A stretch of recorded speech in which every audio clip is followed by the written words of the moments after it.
Prepare for a rude awakening. Prepare para um rude despertar com Mike Rood de Israel. Este é o último vídeo das festas da primavera, episódio 13, a festa de Shavuot, a festa de Pentecostes.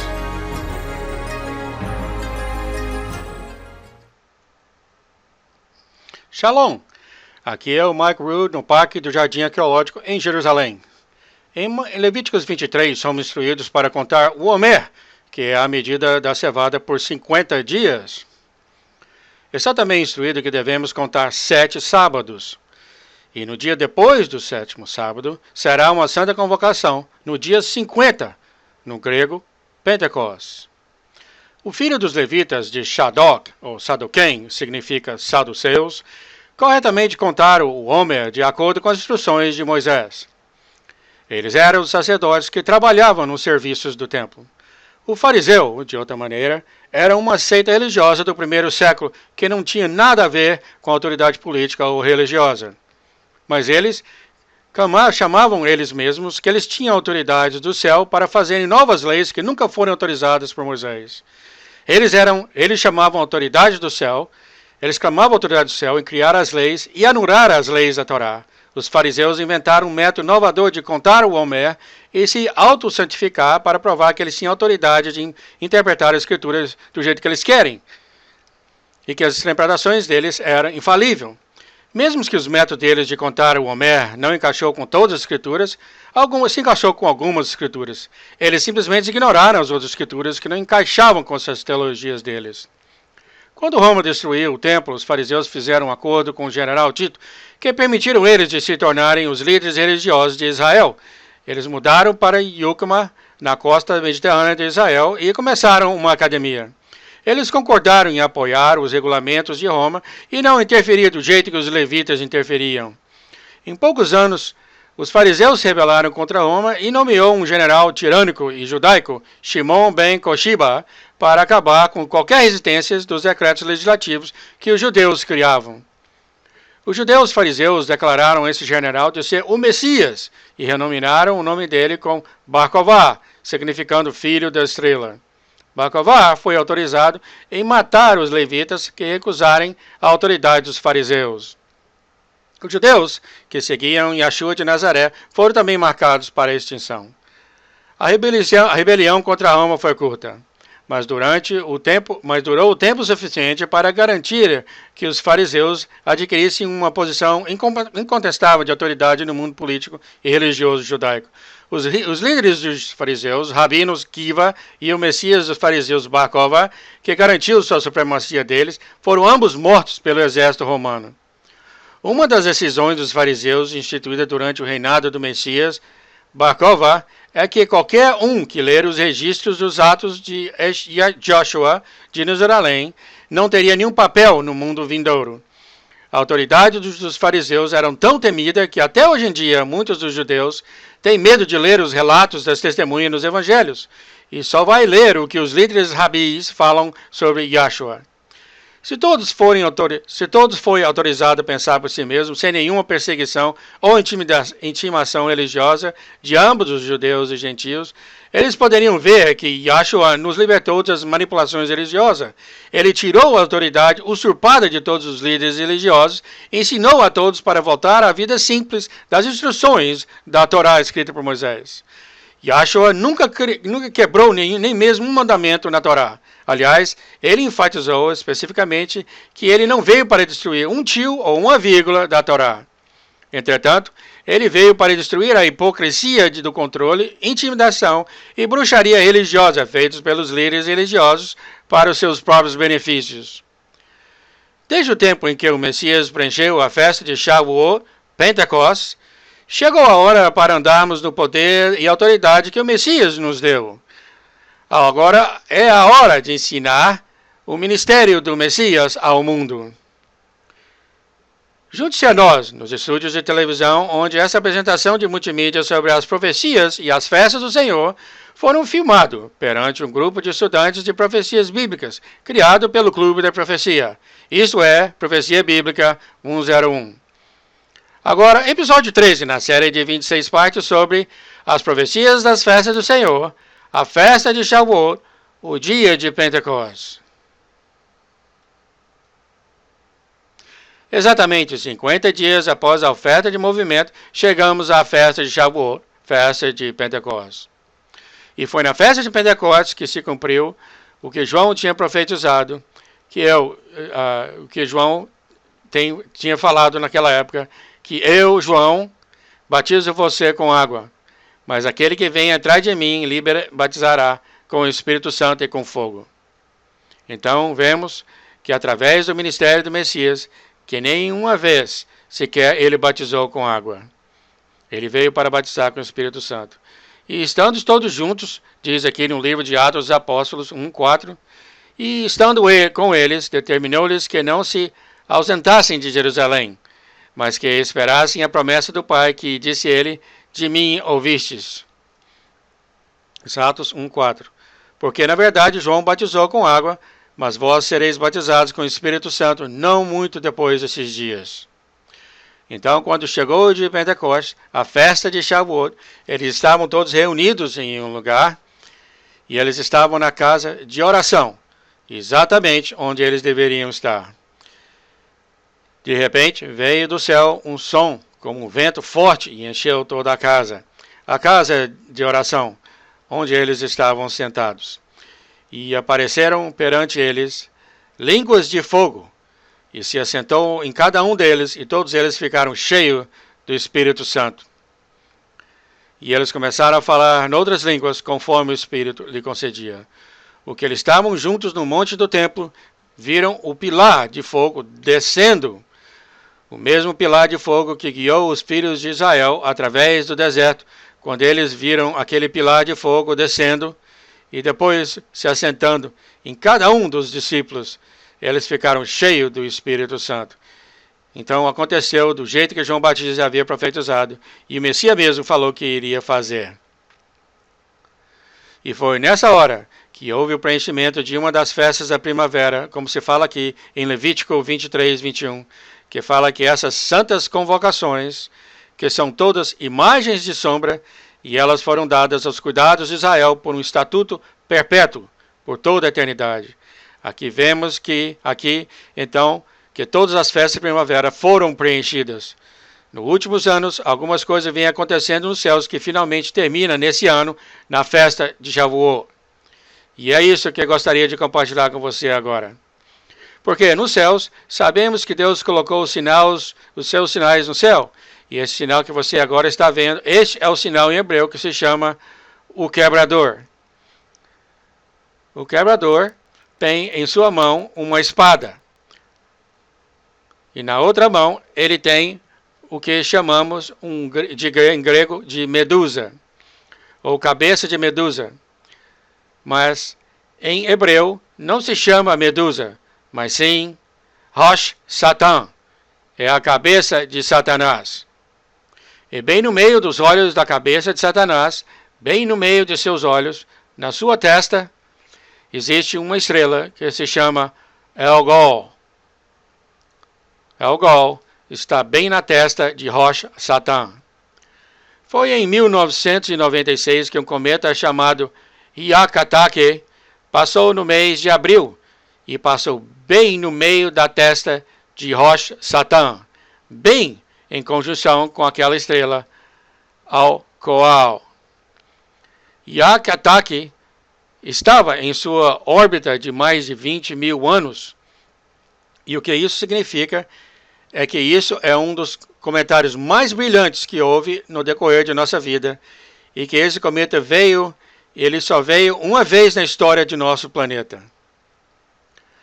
Nessa órbita de 20 mil anos, ele nunca passou aqui antes e nunca passará novamente. É um sinal de Deus nos céus que mostra o que acontecerá no futuro bem breve.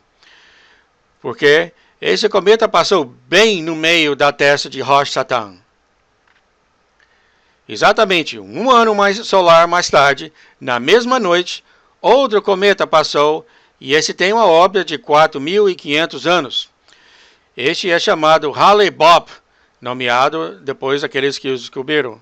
Este cometa passou E na mesma noite, um ano mais tarde, estava em conjunto e novamente passou bem no meio da testa de Rosh Satã. Agora, esses sinais nos céus, podemos ver que teve um preenchimento intermediário no tempo de Davi. Lembra que foi Davi que foi ungido como um rei, mas ele não era rei de Israel ainda. Ele foi ungido como rei e ele foi para enfrentar Golias. Davi colocou uma pedra no estilingue e ele acertou bem no centro, bem no meio da testa de Golias. Bem na testa de Golias. Isso derrubou ele e em seguida Davi foi lá. Pegou a espada de Golias e cortou a cabeça dele. Depois desfilou com a espada de Golias em uma mão e a cabeça de Golias na outra mão.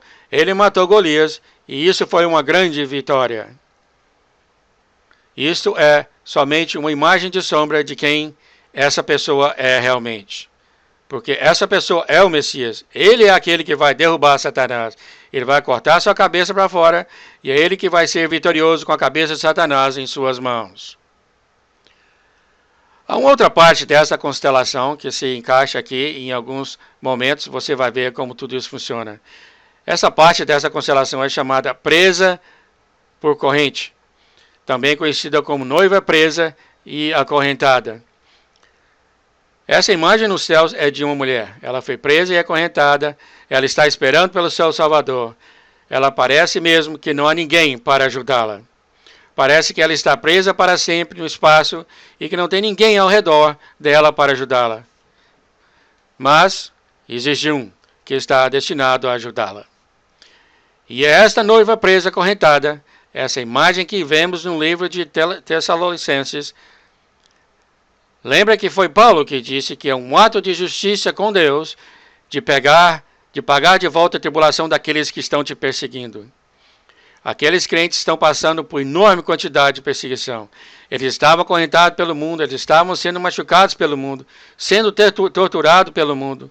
Então Paulo falou que é um ato de justiça de Deus pagar a tribulação que eles estão fazendo e estão te perseguindo. Você fica tranquilo, vingança é minha, eu retribuirei, diz o Senhor. E você que agora está sendo perseguido, você descansará.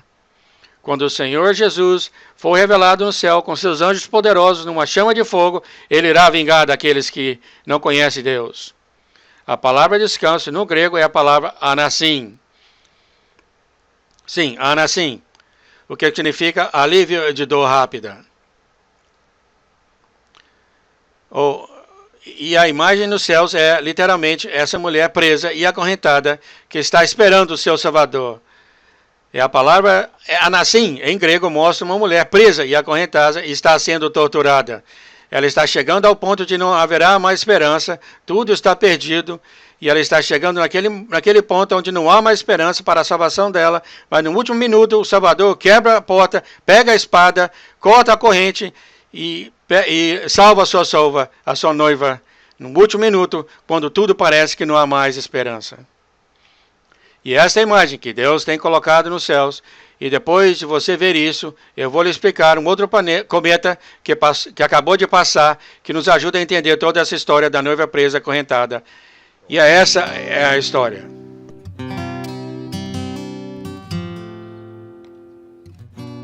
You say you see no hope.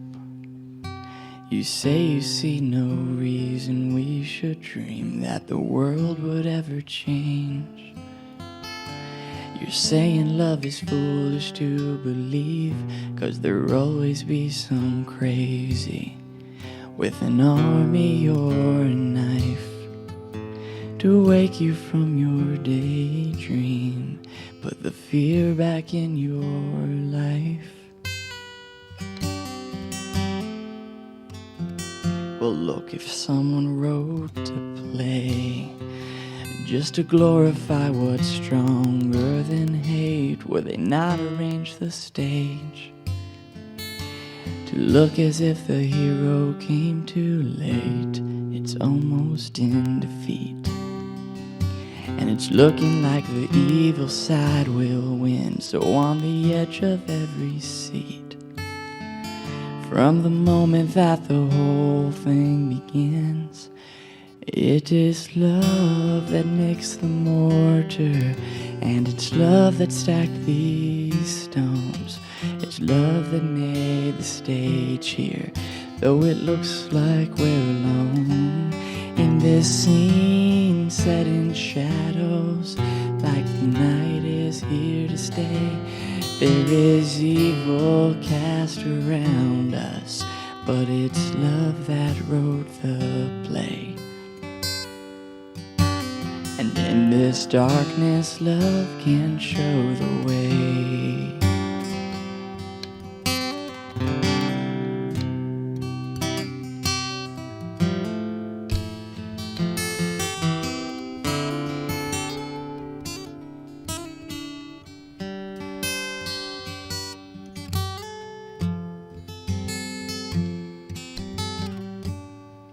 So now the stage is set. Feel your own heart beating in your chest. This life ain't over yet. So we get up on our feet and do our best. We play against the fear. We play against the reasons not to try. We're playing for the tears burning in the happy angel's eyes. For it's love that makes the mortar, and it's love that stacked these stones. It's love that made the stage here, though it looks like we're alone in this scene set in shadows, like the night is here to stay. There is evil cast around us, but it's love that wrote the play. And in this darkness, love can show the way. In this darkness, love can show the way. In this darkness, love can show.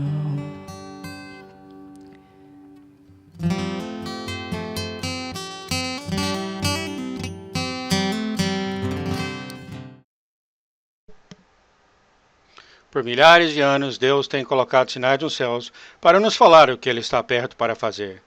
E apesar do mundo inteiro negar que Ele é o Messias e que Ele é o Salvador, mesmo assim, ela espera por Ele pacientemente, sabendo que o mundo tem odiado Ele e vai também odiar ela.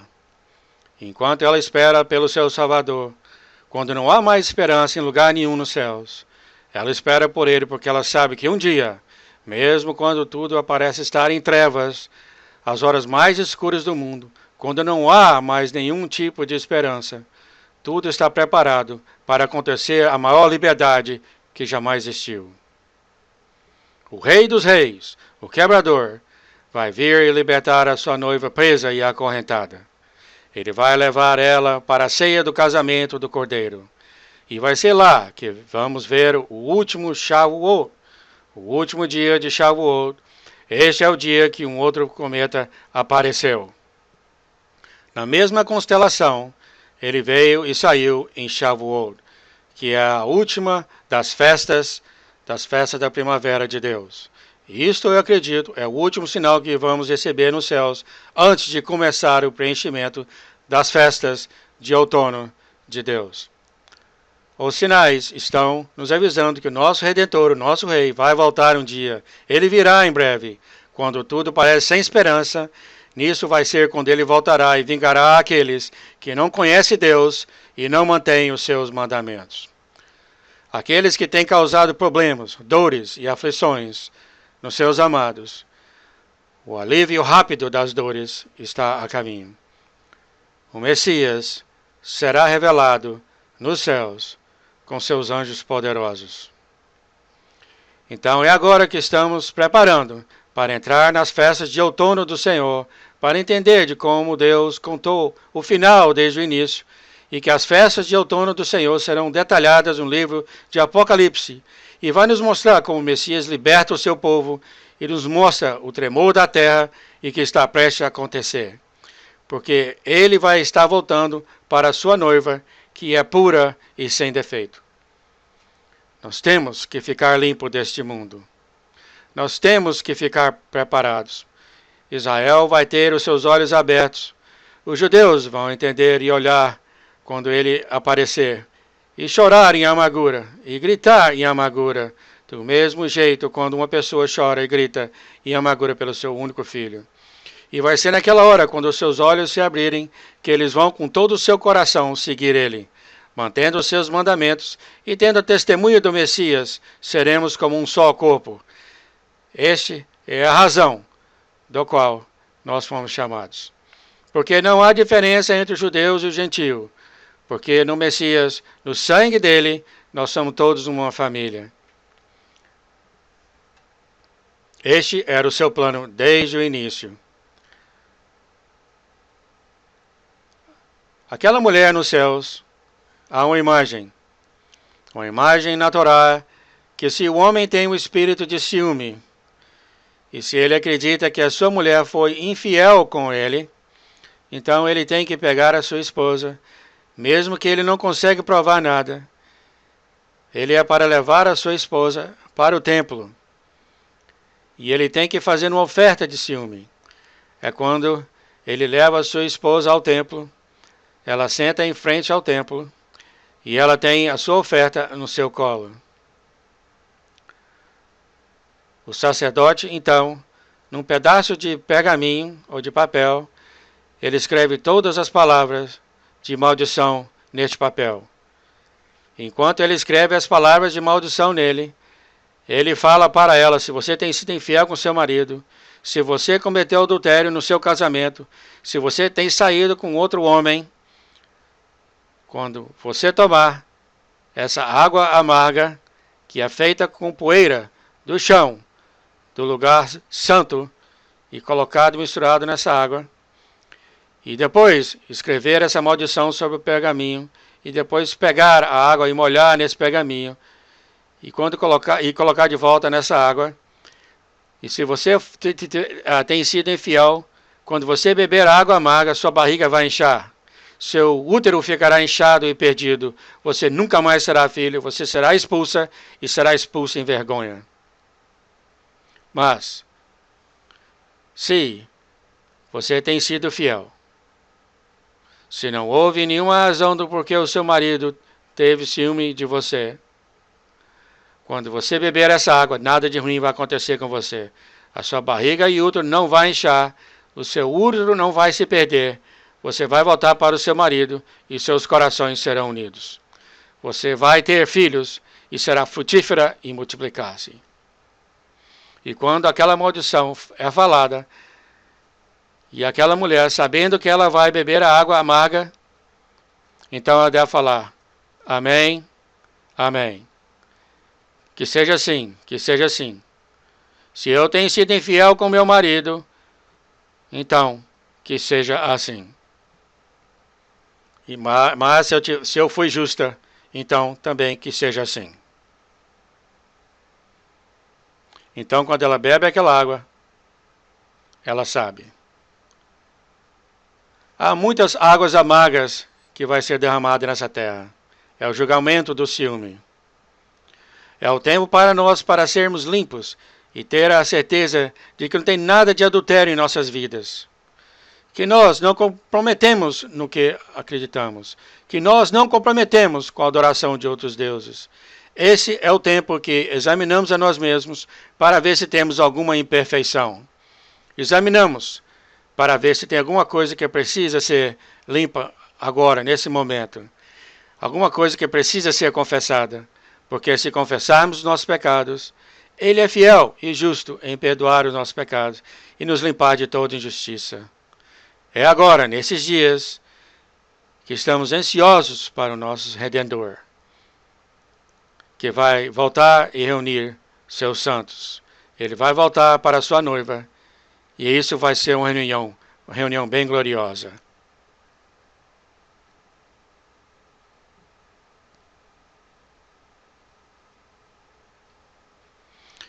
Com todas as festas da primavera de Deus agora preenchidas, estamos agora vivendo em um período entre as primeiras e últimas chuvas.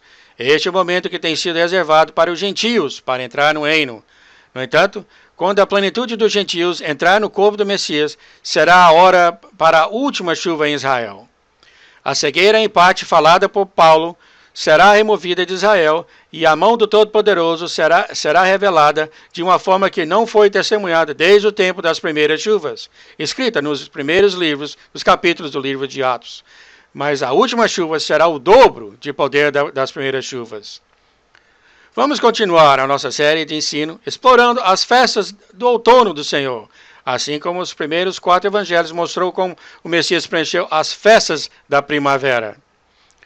O 5º evangelho, as boas novas, ou a revelação do Yeshua, o Messias profetizará de como o Yeshua irá preencher as festas de outono do Senhor, e tudo está escrito em Apocalipse.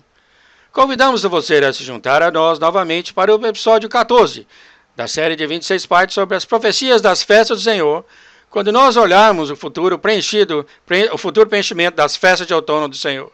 Certamente, nós temos herdado mentiras. Eu sou Michael Rood, em Jerusalém, dando-lhe shalom, paz. E eu vejo vocês quando a fumaça sumir.